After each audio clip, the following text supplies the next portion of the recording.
তো আমরা যদি বছরের প্রথম থেকে এটা প্রতিজ্ঞা করি যে আমরা এই বছরটা ভালোভাবে পড়াশোনা করে ভালো একটা রেজাল্ট দিব, তাহলে বছর শেষে আমাদের আর কাঁদতে হবে না, আমরা হাসি মুখে রেজাল্টটা নিয়ে বাড়ি যাব।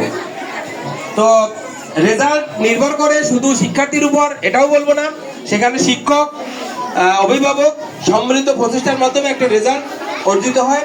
শিক্ষার্থী হচ্ছে তারা ছোট মানুষ, তারা অনেক কিছু বোঝে না, কিন্তু এই বোঝানোর দায়িত্ব শিক্ষক প্লাস অভিভাবকের।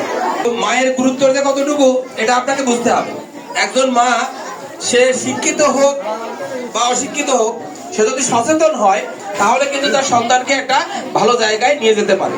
আর সবচেয়ে আগে মাকে বা বাবাকে স্বপ্ন দেখতে হবে যে আমার বাচ্চা কোথায় যাচ্ছে, আমার বাচ্চাকে আমি কোথায় দেখবো, আমার বাচ্চা কি ভালোটা চাকরি করবে।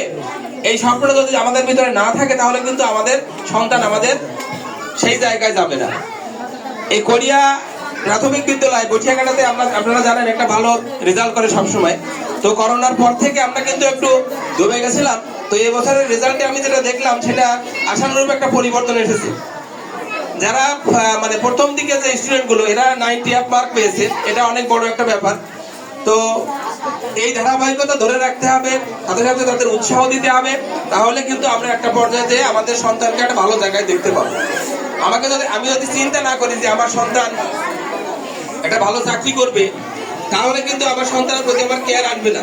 তো এটা আগে ফার্স্টে আপনাদের মাথায় নিতে হবে যে আমার সন্তানকে আমি কোথায় দেখতে চাই।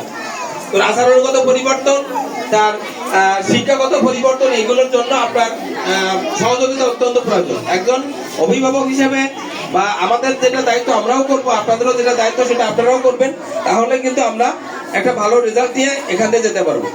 এখন কিন্তু আগের মতো এসে স্কলারশিপ চালু হবে, যে প্রতিযোগিতামূলক পরীক্ষার মাধ্যমে আমরা স্কলারশিপ অর্জিত হবে। তো সেক্ষেত্রে আমাদের কিন্তু ছাড় দেওয়ার আর কোনো জায়গা নেই না, শুধু আমাদের সচেতনতা হলেই আমরা কিন্তু আমার সন্তানকে আমরা একটা সুন্দর জায়গায় নিয়ে যেতে পারবো।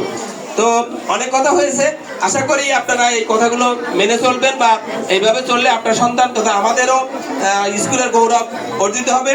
তো সকলকে ধন্যবাদ জানিয়ে আমার বক্তব্য শেষ করছি।